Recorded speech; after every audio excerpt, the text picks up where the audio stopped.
Hello, everyone. It's time to eat, drink, and be merry with your hosts, Lisa and Nancy. Hey, everybody, it is time for Wine Time with Peggy. It is the first Wednesday of the month. And, we're excited because the first Wednesday of the month, not only is Peggy on the show, but it is our new day of where we celebrate gardens, farms, and vineyards. And of course, we wanted to do it on the day where it's Wine Time with Peggy. And Peggy Fiandaca and her husband, Kurt, own and run LDV Winery in Arizona. Their tasting room is up in Scottsdale. It's a big art destination in the Southwest. And then the actual vineyard is located at the base of the Chiricahua foothills, which is in southeast Arizona, so southeast of Tucson. And it's a beautiful destination. So everyone go to their website, ldvwinery.com. It's in the show notes as well, because today's a big day. This month, LDV Winery is celebrating 15 years. So welcome back, Peggy. How are you? Thank you. Yeah, 15 years of winemaking. Crazy adventure we're on. Well, it's almost 15 your years sweet of 16. tasting. Well, yeah, when did the tasting, what year did the tasting begin? Because you've got to go for the vineyards and actually grow the Right. grapes. Well, we got grapes and we made wine our second year because we purchased grapes early that very first year to try it because we had never made even a kit wine. So we had to figure out how to make wine a little bit before we had our grapes. And yeah, but we've had our tasting room now for, I want to say we opened our tasting room. Let's see, when did we do that? In 2015. Oh, So okay. yeah, that was one of our lessons learned. We took too Nice. long to open up a tasting room. Ah, Well, Yeah. yeah, because and everyone, we've got an article up on our site, where Peggy focuses on lessons learned over 15 years, and that was one of them is have a tasting room. Yeah, so Right. people can understand it. And what do you think over the 15 years in the Arizona wine as a whole? Is there, if someone's looking at opening a winery in Arizona, what would you say to them about the actual Arizona wine scene? Well, it is growing tremendously. As I think Good. I've said it in the past, we were like license number in the teens. So I think 17, 18, something like that in the state of Arizona when we started. But now there's close to 120 licenses in wow. the state of Arizona. So just in that 15, 17-year period, the industry has taken off because Wow. people have found that we can grow incredible grapes, high quality grapes. Of course, we have the tourism, which is wonderful for selling wine and just a perfect place to grow grapes. Mm. Nice. How hard is it to actually, I mean, because you're at the whims of nature, which is we're going to get your, the vineyard report, which really is about harvest report this time of year, Right, being September. But, you know, when it comes to being profitable as a company, I mean, the terms, I mean, even if I look at our industry, the publishing world has changed dramatically since, I mean, we've been oh, doing it for 26 years this year, and it's like, what we started with and what we are now are like 10 different things. And you know what I mean? Yeah. So in the wine and nature, and then just even, I mean, it's a good thing that Arizona grew, right? I mean, if it right, didn't grow, that would have been a bummer.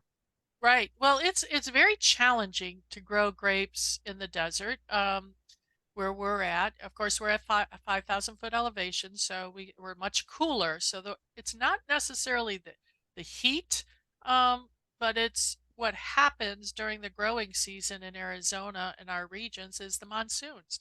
So we Hmm. have to deal with uh, rain in the growing season, which causes you got to watch for mildew and mold and all that kind of stuff, and could get a hailstorm that could Thanks. devastate your crops. So, as I've mentioned, we were hit early. We had a late frost, so early in the growing season that we're seeing that our yield is down Mm, because of that. We have a nice no. quality of the grapes are incredible, but the yield is a little bit down for us because of that weather. Yeah, that's sad though. I mean, if you get quality grapes, Yeah. so that's really good. That's like a Yeah, good and the bad at once, right? And Mm. so then right. that's the time when you open a bottle of wine and go, well, cheers to this and boo on that, you know. Right. But I mean, quality is it isn't that important like for you guys when you started the winery to actually grow your own grapes instead of having somebody so like you're doing the whole process. Absolutely. I mean, we said if we're going to go into this crazy adventure, we want to do it the way we've admired other wineries, how they establish their estate and control every step of the process, and that was what we wanted to do. So we wanted to choose our grape stock, put our vines, take care of our vines, grow as sustainably as we possibly can, take care of our soils, and because we believe our gold is in the vineyard. And so our goal is to, once we harvest those grapes, get them into the winery, is to not mess them up, because we have Mhm. quality grapes. So we want to do as little manipulation to them as possible once we get into the winery. And Mm. Does wind affect them at all, like when they're oh, growing? yeah, that's the other thing that we have in Mm. southeastern Arizona is Yeah. tremendous winds off that mountain, 10,000 foot elevation.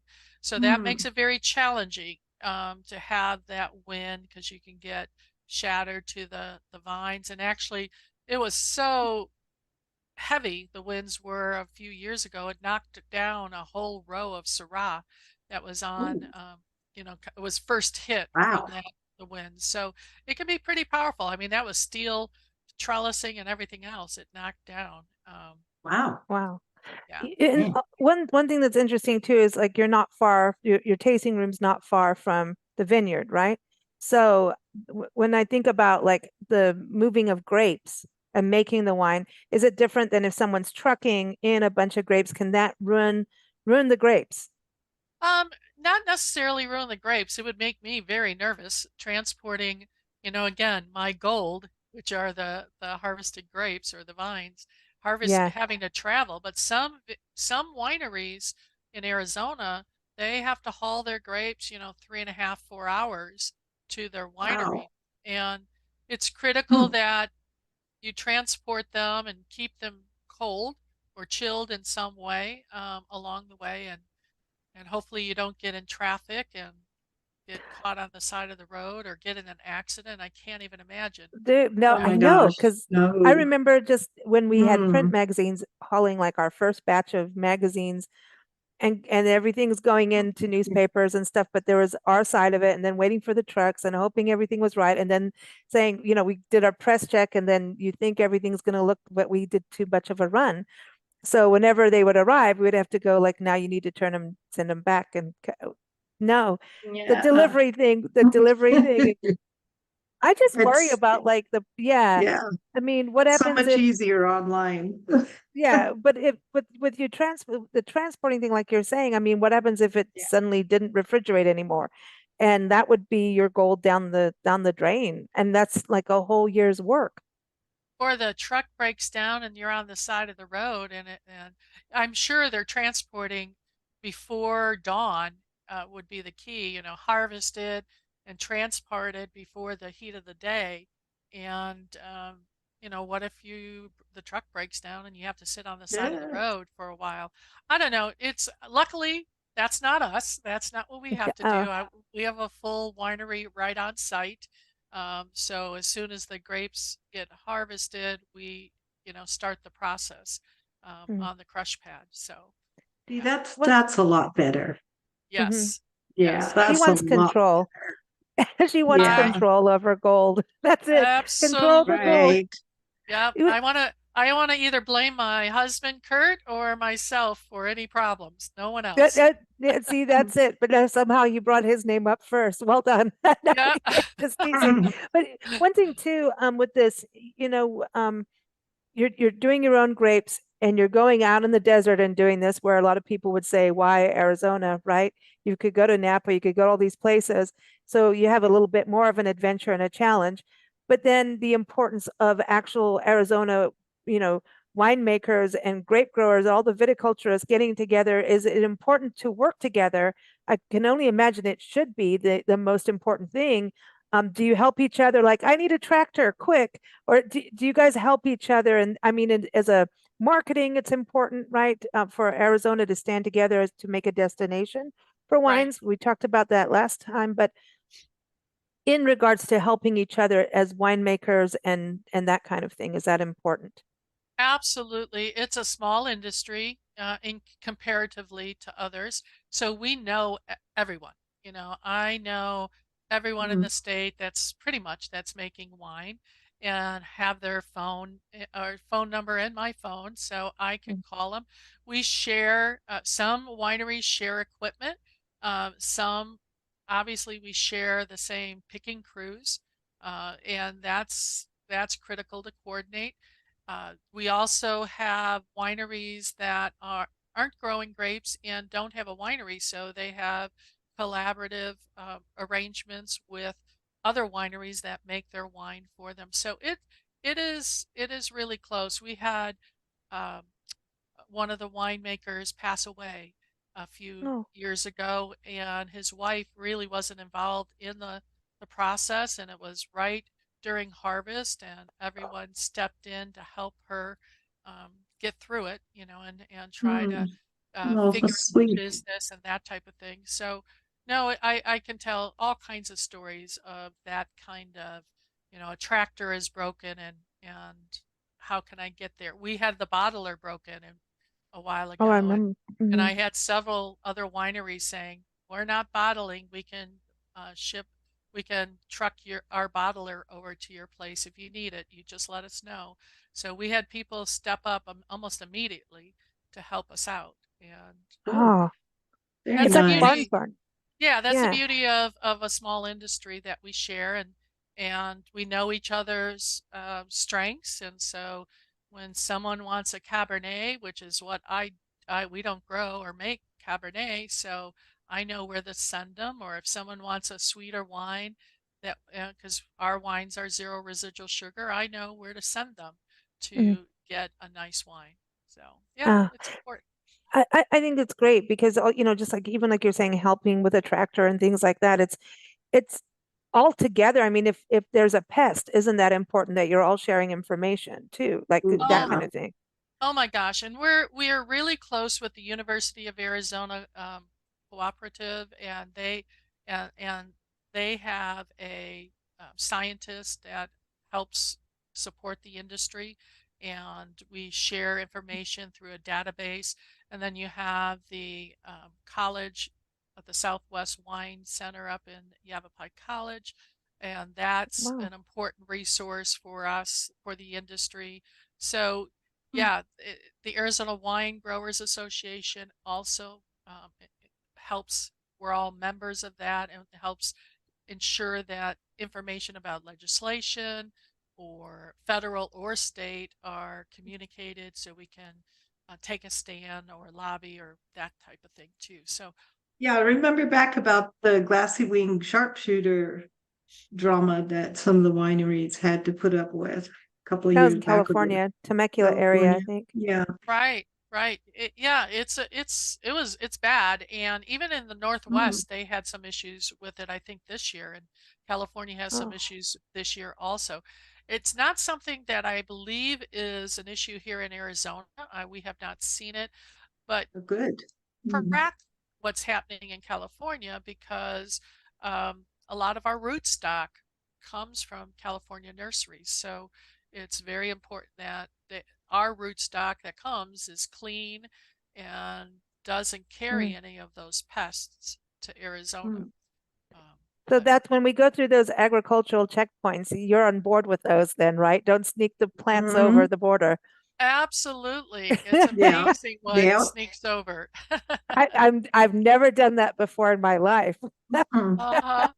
Actually, no, we Yeah. took a rose. We were it was at the beginning of our tour, and we knew we were like, getting rid of everything. And we took some of our potted plants to a friend in California. And the lady says, "Do you have any plants?" And there's a rose tree right in the window. And I'm just like, no. And she just waved me through. And I was like, I was actually joking as a joke because like you could see all these plants. And she waved me through and I was like, oh, I'll screw it. We're going. But because I was just like, How no, like funny. what a joke, like sarcastic because That you was could so see odd.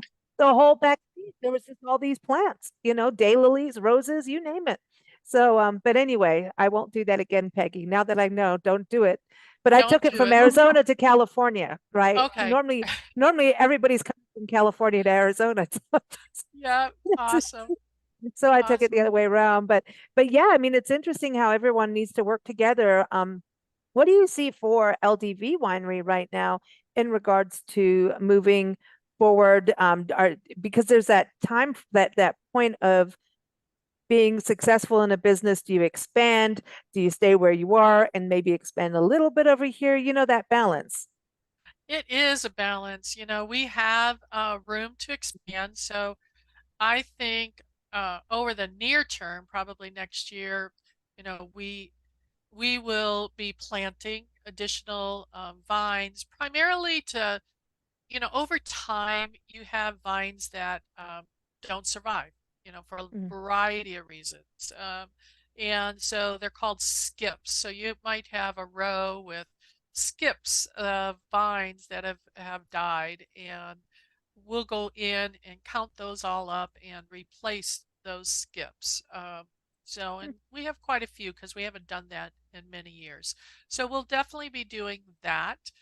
Expansion expansion is always important for us to consider going forward. We're in for the long haul, so we're going to be around for a while.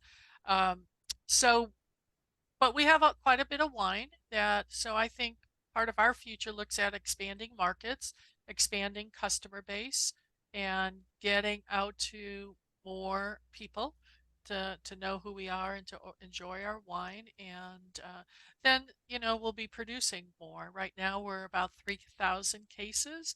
I see us potentially producing more mm, cases per year and maybe introduce another variety. Right now mm. we only have the 4 varieties: Viognier, Grenache, Syrah, and Petit Syrah. Maybe we introduce Mourvèdre or another white variety. Now I'm going on I say Mourvedre, and I can't pronounce anything, but I'll go with the Mourvèdre because, like, please, I I beg know, of you, if you do I this, know. your petite sirahs are so amazing that in Mm, the Syrah, so I know like that you just that yum, would be like the most yummy. perfect. Oh my Yeah, God, that Mm, would be so beautiful. I'm just saying, that's just me, I I'm just agree putting with my you. vote in. it's all I'm putting my good. vote It's in all while I good. can. I'm in. I'm in. That's like, that is like just talk about liquid gold like that. I don't care about it's red and Mm, everything, but that's amazing stuff. Now, it's a beautiful with color. It is. gorgeous. It is the best color. It It's is delicious. And I know that if you guys are doing it, it's going to be off the charts it's going to be amazing. very It good. And is. Mm. and we love a GSM, which is Grenache, Syrah, and Mourvèdre. And so Oh, we've ooh. always missed the Mourvèdre as our GSM. So it'll allow us to really make a traditional Rhone blend, which would be fun. I love that. The Oh, one thing I nice. wanted to say too, would you expand into doing more restaurants, that kind of thing, or are you going to still stay primarily the tasting room and wine club? The restaurants, yes, we'll always continue to try to get in more restaurants. What that does for us is it's exposure and pure Hmm. marketing, Sure. basically, Yeah. because of the tourism and of course around Scottsdale, and we get high-end travelers to the Scottsdale area. So restaurants will help in that capacity, but more growing our wine club, growing our reach across the country with wine club members, I think is always uh, um, something that we strive to do. So, yeah. Awesome. I love this. So, okay, Mm. you mentioned Grenache, and I know that we need to bring up Grenache because, oh, that could be I know you want to talk about fermentation, and that's the term of the day. But International Grenache Day is September 15th. So what should people know? Right? Number one, your Grenache is delicious, so everyone should know like they need to go buy it now. And we're getting into cooler Right. temperatures, so everyone just saying shipping will start soon, right? But Right. uh, Grenache is a beautiful grape. It's a delicious wine. So tell us a little bit more of what people can Absolutely. it could pair with so much, actually, now that I think of it. It is such a versatile grape, and it really makes a wide variety of wines. And mostly it's a blending grape. So people might not know Grenache, but they probably had it in a blend of their favorite wine. It is one of the most widely planted grapes in the world. So it's very popular. It does really well in the desert. We call it the Pinot Noir of the desert. It just really grows beautifully in Arizona, and at LDV and the I think it's one of the most beautiful grapes when it goes through veraison, when the colors start changing. A cluster of Grenache could be about this big, and it just has pinks and a little yellow and different shades of purple on it. It's just a gorgeous, gorgeous grape. And so Nice. we just harvested partial of our Grenache crop to make rosé. We make a beautiful rosé of Grenache, and we just it's coming along really nicely. So we'll It's do a Nice. exciting. wonderful 2023 Grenache of rosé, a rosé Wow. of Grenache. Yeah, it's So when wonderful. would that be Cool. ready? That probably won't be on the market until 2025 late. Well, Or so. wow. Yeah, How do you, Yeah. I mean, don't you want it to be ready like now? Well, we have a wonderful rosé of Grenache on the market now that you can buy while you're waiting for the 2023. But it's fun because we haven't had one from the 2020 vintage on or 20. Mm. Yeah. So we're able to do it this year, and Cool. yeah, we're excited Very about it. cool. And you know what's great Yay. about Grenache? It's so food friendly. So Mm-hmm. you can anything that you would pair with a Pinot Noir, you can choose a Grenache. And Grenache is made from, California, the Northwest, obviously the Rhone Valley of France. It's Ganacha in Spain. So get out and try a variety of different Grenaches. It's going to taste different depending on what region it comes from, but it'll Mm-hmm. fall in the medium um, uh, flavor profile. Grenache will. It's not heavy tannin, but it's a fun wine. You know, you said Nice. that we have a bottle of Ganacha right here. And Oh, I was good. looking at it and I didn't know what it was. Like Mhm. I'm like, what is that? And now I'm wondering now, okay, so now I'm gonna go order some pizza. What should I have on the pizza to go Oh, with the Ganacha? oh yeah, that's the perfect wine. Mushrooms. Anything if you like Oh, cool. mushrooms, definitely. And that's why You I know, September chose is mushroom month. and that's why I It sounds chose good. the recipe I did of stuffed mushrooms because it Mm. goes beautifully with Mm. Grenache, and I don't Oh, know, it kind of reminds me of fall coming, yeah. and it's a robust dish, and you can make it gluten free. It's definitely vegan, Mm. so it's just a fun recipe. So hopefully people will grab that. You Nice. know, it's stuffed mushrooms are so good to do for entertaining. You know what I mean? They're like one of those, ooh, look what you did, and they're not that hard to do. You know what I mean? Right, Mm. right, So yeah, and of You can do and yummy. of so much with them. I mean, they're really yes, versatile. they really are. Yeah, And my yeah. recipe uses two kinds of wine. So it uses our Viognier that I actually use in the stuffing portion of it. And I Oh, saute the mushroom caps in a medium bodied red. So the Grenache would be a perfect wine to saute the caps in. Or I think on the recipe I call for my RED.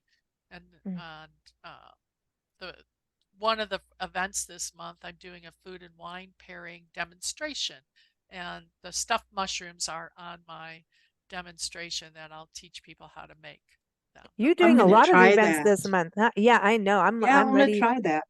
I'm gonna do it Mm. now. I'm hungry. As soon as Yeah, I saw yeah. the I recipe, know. I'm I'm like, like, Peggy, hey, how well, I cruel. want What are one. you doing sending this? I'm like, I want it. And everyone, the recipe again is linked in the show notes, but I'm Yeah. telling you, I think September is a good month with all of this. Now, fermentation, you know, because I think that's a perfect wine term for Mm. this month because fermentation goes with wine, obviously, but Right. it's also when I look at mushrooms are part of that fermenting process. And if you go Sure. in the where Mhm. I've been hiking around in the Appalachian woods, and I'm gonna have to send you a link to my mushroom video. Wow. Seriously, because I got addicted to looking at mushrooms, Yeah. living off of things that were basically mulching and fermenting. And Uh-huh. I didn't pick them or do anything with them, just so you know, everybody. I stayed sober and um, was just fine. But I didn't see anything weird in the forest. But Wow. but I'm amazed by mushrooms. But so fermentation, that kind of goes with You what know, mushrooms do. right, and in winemaking, of course, what fermentation means is it's really basically converting the grapes into alcohol, right? Mm. And so when we've harvested our Viognier, which is our white grape. We've already harvested that. And when we make white wine, we press it immediately. And then the juice, we add yeast to the juice to start that fermentation process. Mm. But red wine, what we do, like we've just harvested all of our Syrah, and we harvested, I said, a portion of the Grenache. But when that gets harvested, the grapes come in, we destem them, and then we put the skins, the juice, and whatever else might be in there, we put it into the fermentation vats, and then we add yeast to them and start the fermentation process. Mm. And just like if you've ever made bread and or anything you ferment, you know that it's actively working when little bubbles start coming to the Yeah. top of the surface, right? Just like in Mhm. bread, and that's what we're looking for in the fermentation vats. But also what's happening in fermentation is that it creates this cap on the top, it hardens the cap. And what we have to do is go in 3 times a day and break that up or stir that up Mm. so that you're making sure that all of the grapes are being in contact with the fermentation process. So, Mm. that fermentation process lasts between 5 to 21 days, and Wow. uh, and we test it and take the temperature of it on a daily basis to track it to see how it's doing, and Wow. once the Mm. fermentation stops, um, then we're able to press the red wine grapes. So that's when we take it off the skins and just have the juice and put the Wow. juice in their vessel that they're going to live in for a while. So Huh. this is crazy. It sounds like mad science. So do you have all those Mm. little test tubes and all that stuff down at Um, when we come see you at the winery, Yeah, I we want to need see a oh test yeah, tour. tubes. Yeah. This is the best science lesson, right? Is going into a Hmm. winery because it's exciting. I mean, did you ever think this was going to be your life? Is winemaking and playing, science and all of that? no, I slept through chemistry, so I this is all news to me, how this all works. And of course, being a big city girl, being on a farm, that's never been in my thought process before. But that's the beauty of life, and if Yeah. you Hmm. embrace what comes and don't shy away from new adventures, and just because we Right. never made wine before doesn't mean we can't. And We're That's smart right. dude, people. you guys are rocking it. Now, Yeah. does Kurt have a farm background? No, neither one of us. Wow. No, That's we funny.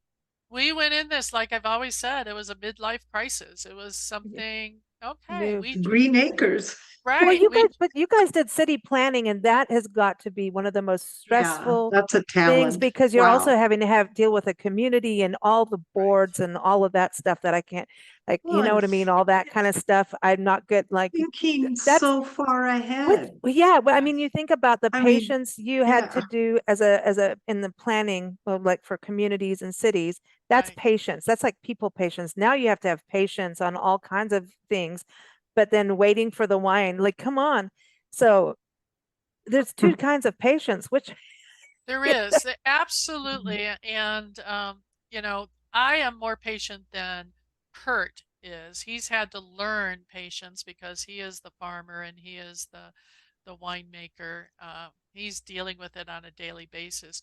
We're both control freaks, so Mother Nature and having to pretend like we have control over everything has been difficult for us because we have Mm. no control over most things. And so that's been challenging, but we still pretend like we control everything. But that's Uh, a good thing in life. That's the thing about doing new adventures is that you grow as a human being. You know what I right. mean? It's like it's good to challenge and test. What was it like when you both decided, okay, we're buying this plot of land and doing this? Because were there vines there before that you took over, or you had a big plot of dirt and We went, had dirt. let's do this? That is Let's do it. exactly right. I mean, Wow. once we got the property, actually, after negotiating and all the research and things like that, we sat down and go over a glass of wine, of course, or a bottle or Yeah, yeah. several. I don't know. I can't remember. But it's like, oh my goodness, what did we do? We are, we were close to just retiring and playing golf every day to, oh my goodness, now we have to figure out how to grow grapes and make wine. And we're never going to have money again, and we're never going to have time again. So we Yeah. questioned our sanity at that time. Was this the right decision? And we still do. Every year we sit down and think about our planning and what we've done well and what we need to change in the future. And we question, are we still passionate about this? And Mm, that's so far, crucial. yeah, I think it is. When you work this hard and you want to be Hmm. passionate about what you do in life, I think. And we want to surround Absolutely. ourselves with people that are passionate. I don't care if you're passionate about honeybees or Mm, fake Chocolate. plants, a chocolate. I don't care what it is you're passionate about, but if you're passionate, you can hang with us. If you have no, if you mm, can't tell me within 5 minutes what you're passionate about, I don't want to spend mm. time with you. So, Yeah. There's a life lesson for knowing Peggy, but I agree with Mm, you because it's yeah, it's I true. can't stand that. It's almost a very negative thing. And for us, like we're like, oh, we're gonna do this. And I remember when we started the magazine, we actually did a few coloring books as kind of a market research thing, coloring books for kids, Mm, but it showed that was regional stuff fun. in I San like Diego. that. And we were just kind of seeing, and I remember this lady, I was going to visitor bureaus and talking to people what we wanted to do for North San Diego as our beginning. And one of these, like, well, there's so many magazines, we really don't need one. I went, that's it, we're doing it.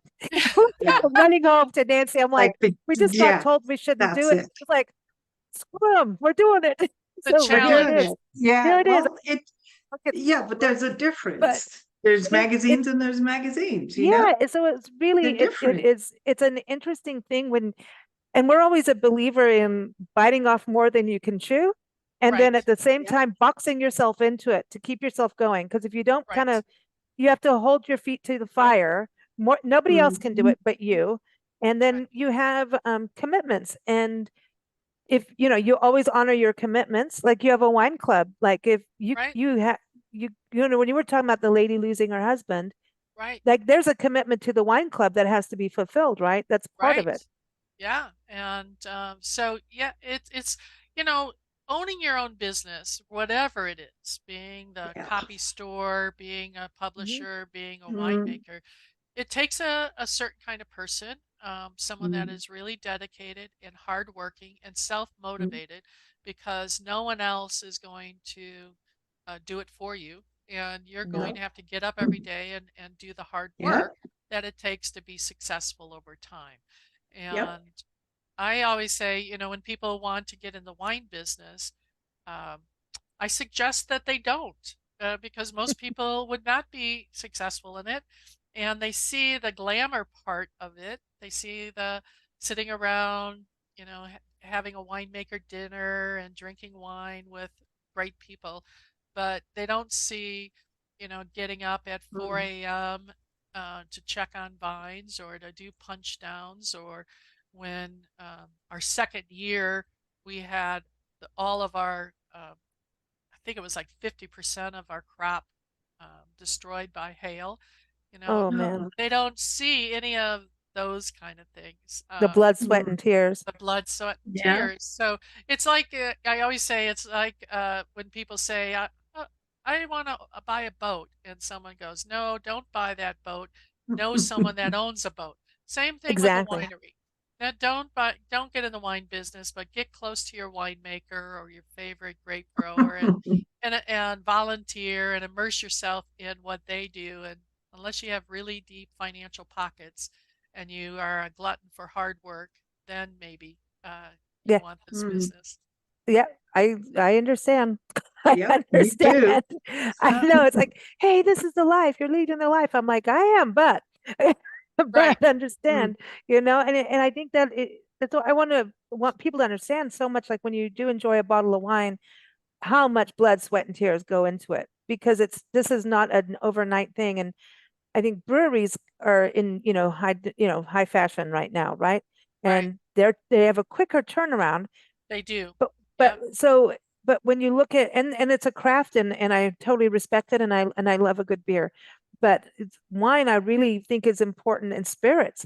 How the process takes, that it is agriculture. There's so many people involved, Right. it's just it there's a lot of blood, sweat, and tears in each bottle of wine. Right. It is. It really is. And not everyone goes into the wine business like we did, starting with raw land and creating an estate. And so it's a lot. If you want to get in the wine business and you want to be able to generate some revenues quicker, then you purchase grapes.